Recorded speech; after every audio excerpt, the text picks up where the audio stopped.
I wanted to shoot this video before I go to sleep because I've been up for 30 hours. I just got back from the 5051 protest, which was really so incredible.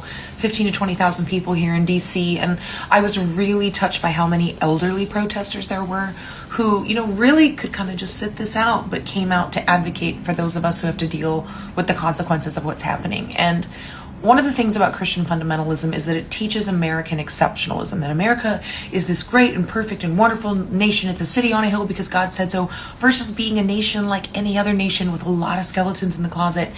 And what I was struck by today was, one, those people that I was just with are the America I love, because there's so many of us. But the second thing is, with this idea of exceptionalism, we absolutely could be. We're the richest nation in the world. And we had the greatest economy in human history from 1948 to 1973. We've done it before. When the Great Depression hit in the 30s, both Republicans and Democrats were faced with the decision of what do we do, because they were loyal to capitalism and they were afraid of a socialist revolution because of the Great Depression. So a lot of people didn't want to touch it, let the Great Depression ride out. FDR was able to convince liberals, saying, hey, we need to infuse some socialist programs into the economy right now, or we're going to have a socialist revolution. So it wasn't about helping people, though that was a benefit. It wasn't even about fixing the economy. It was about making sure America didn't turn socialist. But that, in conjunction with World War II, we ended up with the perfect recipe to have this amazing economy that human history had never seen before. It was an economy where you could work a regular job and get rich. You could work a regular job and raise a family of 4. Prior to 1948 and after 1973, that really hasn't been possible.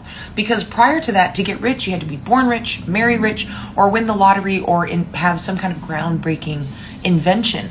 We can do it again. It was the civil rights movement that made poor white people start to vote against their own interests, because they so ardently believed that $10 a black family had was $10 that they didn't have, even though there was plenty of room for everyone.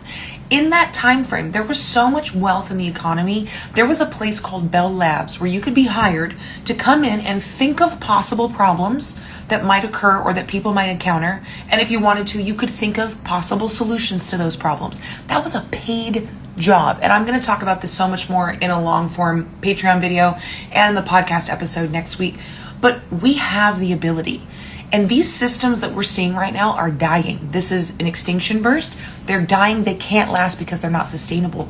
We have the power to make these changes. It's not a delusion. It's a vision.